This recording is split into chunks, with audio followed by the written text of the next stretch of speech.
T1D Dad here again, and I had a few things I wanted to suggest to newly diagnosed families just to make that beginning diagnosis time a little bit easier. First, I found out that I used a lot of measuring spoons, like when I was giving, say, syrup or something like that on his pancakes or whatever. I used a lot of measuring spoons, and it always seemed like it was always dirty. So the easiest and one of the cheapest things you can buy is just another couple packages of measuring spoons from Walmart or Amazon or Target, wherever you are locally. And then that would go with just having extra measuring cups.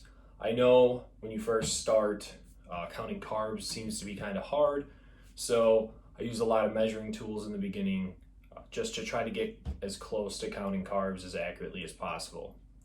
The next thing I would suggest is getting a scale.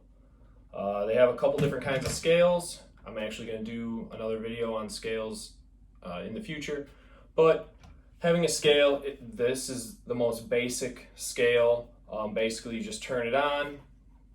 It'll say 0 when it's set there. Then if you want to fill something up and you want to weigh it, you just put this on there and 0 it out.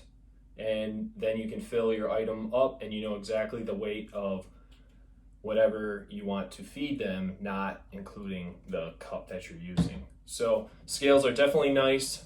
There's a lot of different features on some of them, and I'll go into that later. But definitely getting a scale. They're not too expensive. I bought both of these off of Amazon. This one's fairly cheap, but it works great and it's very accurate. So I definitely suggest that. And these are all items that you can, I guess, purchase from Amazon even while you're still in the hospital. So this one is just a thermos that we had. We used to use it for soup or just warm foods in general. But vice versa, it will stay cold for quite a while. And you can, if you're traveling, you can store insulin in here, maybe wrap it in something like paper towel or something like that, and then put like an ice pack in here and close it. And then obviously if you're going on a plane or something, they may need to inspect it. But it's a nice, cheap item. It's not very expensive, and you can definitely use it, especially when traveling or going to the beach or anything like that. You want to keep something just cool. I know you don't have to keep insulin refrigerated all the time, as far as after it's been opened and used, if you have leftovers or whatever. But if you're doing injections and you take that to the beach and it gets real hot, it can kind of cook the insulin and make it not work anymore. So that's just one more item. And then the last item that I've suggested before in another video is a shot blocker.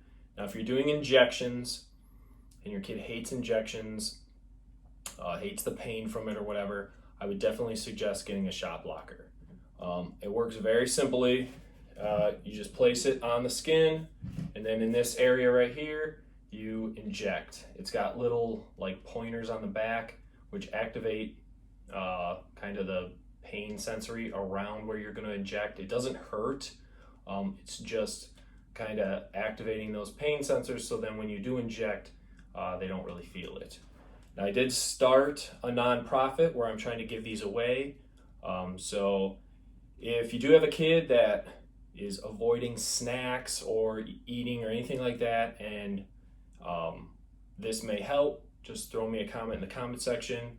I don't have my website set up yet, but I do have a Facebook page also set up. It's called T1D Community. So if you go check that out, that'd be great. Hope this video helped you out, and I'll catch you on the next one. Thanks.